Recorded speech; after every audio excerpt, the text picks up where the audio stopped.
ہمارے ساتھ پرائم کے پہلے حصے میں موجود ہیں سابق وزیر اعظم پاکستان شاہد حقان عباسی صاحب. عام پاکستان پارٹی جو ہے عوام پاکستان پارٹی اس کے آج باقاعدہ طور پر باضابطہ طور پر الیکشن کمیشن نے اس کا نوٹیفیکیشن بھی جاری کیا ہے. اس کے کنوینر ہیں. بہت شکریہ عباس صاحب آپ نے ہمیں جوائن کیا. سب سے پہلے تو اب آپ کی پارٹی جو ہے وہ باضابطہ طور پر پارٹی جو ہے وہ بن گئی ہے. تو میں پارٹیوں کی بات کر رہی تھی کہ کوئی مذاکرات کوئی میثاق کوئی بات ہو رہی ہے. آپ کیا سمجھتے ہیں کہ یہ مذاکرات کسی نتیجہ خیز صورتحال پہ کھڑے ہیں یا بس؟ دیکھیے ہماری پارٹی جو تھی وہ پہلے دن سے پارٹی تھی. یہ انلسٹمنٹ ہوتی ہے الیکشن کمیشن کے ساتھ. وہ پرانا پروسیس ختم ہو گیا. میں جب سے یہ سوال ہوتا ہے مذاکرات کا میں نے ہمیشہ دو باتیں کہی ہیں. ایک نہ حکومت کے پاس اختیار ہے نہ حکومت کی مذاکراتی ٹیم کے پاس اختیار ہے نہ اب جو اپوزیشن کی مذاکراتی ٹیم اس کے پاس اختیار ہے. اور دونوں طرف سے بدنیتی ہے.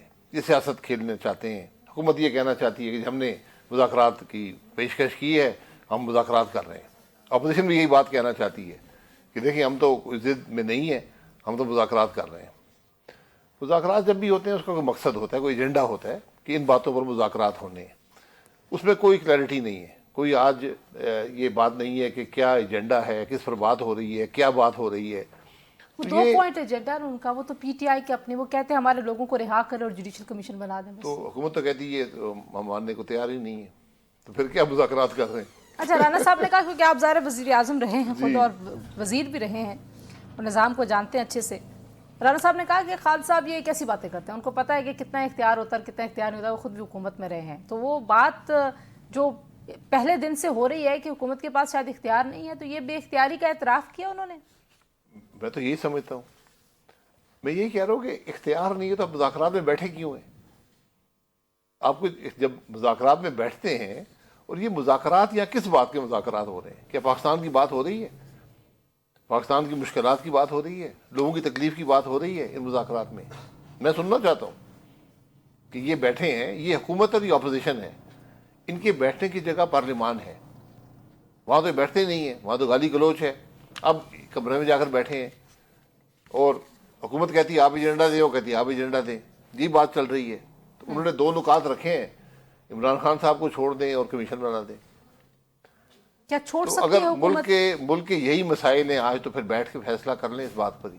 نہیں ویسے حکومت چھوڑ سکتی ہے میرا نہیں خیال حکومت کے اختیار میں نہیں. لیکن پی ٹی آئی کے لوگ یہ کہتے ہیں کل بھی میں بات کر رہی تھی رؤف حسن ویرا سے. وہ یہ کہتے ہیں جناب ہم یہ کہتے ہیں کہ آپ دوبارہ کسی اور کیس میں گرفتار نہ کریں. یہ تو حکومت کر سکتی ہے نا. کوئی گرفتاری تو حکومت ہی یہ بھی کرتی ان کے لیے مشکل ہے. حکومت یہ بھی نہیں ان کو یہ گارنٹی اس حکومت کے پاس کوئی کسی چیز کا اختیار نہیں ہے. اچھا دوسری طرف نہ کسی کو پکڑ سکتے نہ چھوڑ سکتے. اچھا یہ مطالبہ بھی ہے کہ عمران خان صاحب جو ہیں وہ اپنا جو لہجہ ہے اور اپنی جو زبان ہے اس کو بھی ذرا قابو میں رکھیں. انہوں نے بھی دوبارہ ٹویٹس کی اور عرفان صدیقی صاحب کی اس دن میں گفتگو سن رہی تھی. تاثر یہ ملا کہ حکومت اگر کوئی مطالبہ کرے گی تو وہ یہ ہوگا کہ آپ دھرنوں اور احتجاج کی جو سیاست ہے اور الزامات کی سیاست ہے اس سے تھوڑا سا سٹیپ بیک کریں. آپ کو لگتا ہے کہ یہ شاید ملک کے حق میں بہتر ہوگی ایک چیز؟ جی یہ سب بیٹھ کر ایک بنیادی کوڈ آف کنڈکٹ طے کر لیں. یہ نہیں ہوگا سب کے لیے ہوگا. پھر اب یہ بھی طے کر لیں کہ ہم آپ جھوٹے مقدمے نہیں بنایا کریں گے لوگوں کو جیل میں نہیں ڈالا کریں گے. یہ سب ہے نا. عمران خان صاحب یہی کام کرتے رہے ہیں. جی میں کل رؤف حسن صاحب کو ایکچولی آپ کا نام لے کے میں نے یہ کہا کہ آپ نے رانا ثاؤلا کے ساتھ جو کیا شاہد حقان عباسی صاحب کے ساتھ جو کیا غلطیاں تو آپ سے بھی ہوئی نا. اب یہ تو نہ کہیں کہ ہم بالکل حاجی صاحب ہیں. اسی لیے ایک کوڈ آف کنڈکٹ طے کر لیں. یہ اس میں سے ایک بہتری کا یہ نقطہ نکل سکتا ہے یہ پہلو نکل سکتا ہے کہ ملک میں ایک کوڈ آف کنڈکٹ پالیٹکس میں آ جائے. حالانکہ اس کی ضرورت نہیں ہے. یہ پارلیمانی جمہوریت کا حصہ ہوتا ہے کہ آپ ایک دوسرے کا احترام کریں ڈائلاگ مینٹین کریں ڈائلاگ ایشوز پر ہو گالی گلوچ نہ ہو. اچھا کیونکہ حکومتی اتحاد میں تو بہت ساری جماعتیں بڑی جماعتیں جو ہیں وہاں پہ ہیں. ایک آپ کی جماعت ہے ایک مولانا صاحب کی جماعت ہے جو دیگر جماعتیں اپیرنٹلی نظر آتا ہے کہ اگر وہ بھی شامل ہو جائیں تو یہ واقعی میں وہ ایک نیشنل گرینڈ ڈائلاگ کی صورتحال بن سکتی ہے. تو آپ کو لگتا ہے کہ شاید اس طرف بات کو لے کے جانا چاہیے یا آپ کو لگتا ہے کہ دونوں فریق یہ بھی طے کر لیں تو بھی کافی ہوگا؟ نہیں وہ آپس میں طے کر لیں. دیکھیں گرینڈ ڈائلاگ جو ہوتا ہے وہ پھر ڈائلاگ ہونا چاہیے. ڈائلاگ ہوتا ہے ملک کے مسائل پر کسی اور مقصد کے لیے نہیں. تو جو آپ نے جو گرینڈ نیشنل ڈائلاگ کی بات کرتے ہیں پھر وہ بندر بانٹ نہیں ہو سکتی. پھر آپ ڈائلاگ ہو کہ ملک کا ایجنڈا کیا ہے, ملک کے مسائل کے حل کا ایجنڈا کیا ہے. اس میں سیاستدان, فوج, جوڈیشری, یہ تینوں کو بیٹھنا پڑے گا اور طے کرنا پڑے گا ملک کیسے چلے گا. اس کو پھر امپلیمنٹ کر لیں, سارے مل کر امپلیمنٹ کر لیں. ایسی کوئی صورتحال ہوتی بھی دکھائی دیتی ہے آپ کو؟ میرا نہیں خیال, کیونکہ ہم میں یہ سوچ نہیں ہے. اگر یہ ہوتی تو پھر یہ جو مذاکرات ہیں یہ اس طرح نہ ہو رہے ہوتے. حکومت یہ کہتی ہے کہ دیکھیں ترسیلات زر میں اضافہ ہو گیا ہے, مہنگائی کی شرح میں کمی ہو گئی ہے, معاشی اشاریے بہتر ہو گئے ہیں, IMF واپس آن بورڈ آ گئی ہے, تو عمران خان صاحب کی جو جتنی بھی تخریب کاری کی سیاست ہے وہ تو ناکام ہو گئی کیونکہ معیشت بڑھ. آپ کو لگتا ہے کہ بس یہ کافی انڈیکیشن ہے کہ معاملات صحیح سمت میں جا رہے ہیں؟ نہیں, میں معذرت چاہتا ہوں, جس ملک میں گروتھ 9% ہو, جہاں کاروبار نہ ہو, جہاں نوکریاں نہ ہوں, جہاں کوئی انویسٹمنٹ نہ ہو رہی ہو, جہاں سے فلائٹ آف کیپٹل ہو, فلائٹ آف ہیومن بینگز ہو. آپ کے حکومت بتائے نا کہ ان کے پاسپورٹ کی کاغذ کتابیں ختم ہو گئی تھیں یا نہیں ہوئی تھیں, مزید چھپانی پڑتی ہے یا نہیں کی, یہ بتا دیں پچھلے 2 سال میں کتنے پاسپورٹ جاری ہوئے ہیں. یہ بڑی خام خیالی ہے کہ ملک کی معیشت بالکل بہتر نہیں ہو رہی. کوئی حکومت کی ایسی پالیسی نہیں ہے جس کے ملک کے معاملات بہتر ہو رہے ہیں. لیکن جو اب حکومت کے پاس آپ کہتے ہیں کوئی پلان نہیں ہے, لیکن اگر سیاسی طور پر استحکام نہیں آتا, کچھ چیزیں طے نہیں ہوتی, پھر یہ ایسے چلے گا کیا؟ جی, جب تک سیاسی استحکام نہیں ہوگا معیشت نہیں چلے گی, ملک نہیں چلے گا. جب سیاسی استحکام ہوگا تو آپ کی سب سے بڑی ضرورت ملک کے اندر بے پناہ اصلاحات کی ہے. آپ کو اس نظام کو بدلنا ہے. ہمارا نظام مکمل طور پہ ناکام ہو گیا ہے, چاہے وفاقی حکومت ہو, چاہے صوبائی حکومت ہو, چاہے تعلیم کا نظام ہو, چاہے صحت کا نظام ہو, چاہے پولیس کا نظام ہو, چاہے گورننس کا نظام ہو, چاہے معیشت کا نظام ہو, سب ناکام ہو گیا. لیکن اگر جو اس نظام کی خرابی کے بینیفیشریز ہیں جب تک وہ راضی نہیں ہوتے, تمام اس میں سیاستدان بھی ہیں, اس میں اسٹیبلشمنٹ بھی, اس میں عدلیہ بھی ہے, سب نے اپنے اپنے حساب سے فائدہ اٹھایا اپنی استطاعت کے مطابق, تو آپ کے خیال میں یہ صحیح تو ہو نہیں سکے گا نا؟ نہیں, صحیح کرنا پڑے گا نا. کیسے؟ آپ پھر کسی کے لیے ہاسٹیج نہیں رہ سکتے, پھر اس کا مقابلہ کرنا پڑے گا. جو ملک کی ترقی میں راستہ ہے اس کا مقابلہ آپ کو کرنا پڑے گا, ورنہ آپ کا ملک کہیں نہیں جا رہا. یہ 24 کروڑ لوگوں کا ملک ہے, ذمہ داری سے کام کرنا ہے. کوئی آپ کو یہاں بلیک میل نہیں کر سکتا. قانون سب کے لیے برابر ہونا چاہیے, آپ کو برابر کرنا پڑے گا.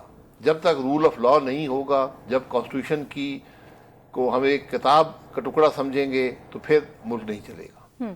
لیکن جو آخری میں آپ سے بات پوچھنا چاہتی ہوں, کیونکہ ظاہری بات ہے ہمارے ملک میں ایک طرف ہم کہتے ہیں نجکاری, ایک طرف ہم کہتے ہیں معیشت, لیکن ساتھ ساتھ جو مولانا صاحب نے آج کہا کہ جب تک آپ ہاروں کو جیتا ہوا منوانے کے لیے زور لگاتے رہیں گے تب تک معاملات سیدھے نہیں ہوں گے. اور انہوں نے یہ بھی کہا کہ حکومت کے پاس اس سوال کا جواب نہیں ہے کہ جائز ہے یا ناجائز ہے. آپ کو بھی یہ لگتا ہے کہ یہی سب سے بڑا بنیادی سوال یہی ہے؟ میں تو ہمیشہ سے کہہ رہا ہوں, جس ملک میں الیکشن چوری ہوتے ہوں, الیکشن جمہوریت کی بنیاد ہے, یہ جمہوریت کی ابتدا ہے.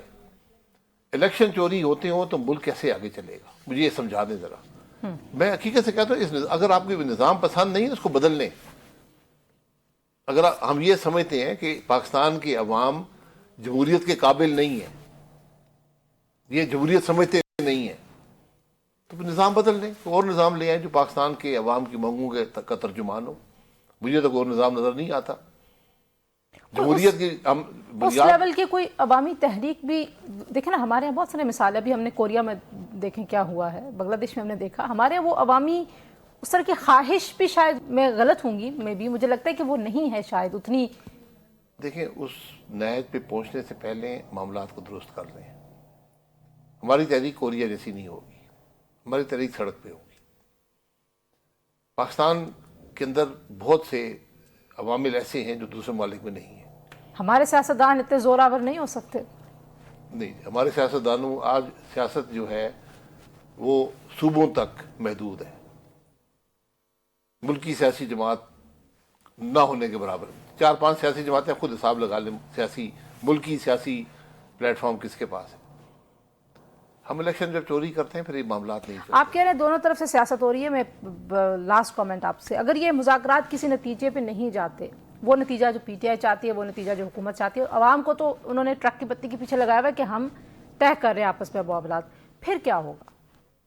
پھر کچھ نہیں ہوگا. پھر جمود، سیاسی جمود رہے گا، سیاسی انتشار رہے گا، یہ نفاق رہے گا، ملک ترقی نہیں کرے گا. یہ ہوگا. آپ جو مرضی کہتے رہیں، ملک میں آگے نہیں بڑھنا. وہ کہتے ہیں ہم پھر ترسلات زر سے تھوڑا سا اور آگے بڑھیں گے، پھر ہم سول نافرمانی کی تحریک چلائیں گے، پھر ہم یہ پی ٹی آئی کے پاس کوئی پلان آپ کو نظر آتا ہے ان پی کیس؟ ٹی آئی کے پاس کوئی پلان نہیں ہے. ان کا ایک ہی، ان کی ڈیمانڈ آپ دیکھ لیں. ایک ڈیمانڈ ہے کہ عمران خان صاحب کو جیل سے نکال دیں. اس سے پہلے بھی سیاسی لیڈر جیل میں گئے ہیں، ان سے زیادہ عرصہ گزارا ہے. تو اس وقت تو کبھی کسی نے یہ نہیں کہا کہ ہمارا ایک ہی نقطہ ہے. اس وقت آپ بات ملک کی کریں. آپ اپوزیشن ہے ملک کی. نہیں، وہ جب حکومت میں بھی تب بھی وہ کہتے تھے کہ خان ہے تو پاکستان ہے. تو یہ سوچ غلط ہے نا. کوئی شخص اور ملک جڑا ہوا نہیں ہے. جب تک آپ اپوزیشن میں ہیں، چاہے صحیح ہے غلط ہے، آج آپ بیٹھے ہیں یا تو استعفیٰ دے دیں ایوانوں سے. بیٹھے ہیں، ملک کی بات کریں، اپوزیشن میں اپنا حق ادا کریں. حکومت جی ہے بھی جو ہے، اس کا بھی ذمہ داری ہے کہ جو پارلیمانی روایات ہیں، جو جمہوری قدریں ہیں، ان کے مطابق ملک کو چلائے. جو آج ملک میں ہو رہا ہے، یہ ہمارے ملک میں اس سے پہلے کبھی نہیں ہوا. جس قسم کا سیاست دانوں پر تشدد، جس قسم کے معاملات پیدا ہوئے ہیں، یہ قابل قبول ویسے آزادیوں پہ قدغنیں لگ رہی ہیں. بہت شکریہ شاہد حقان عباسی صاحب کی گفتگو آپ نے سنی.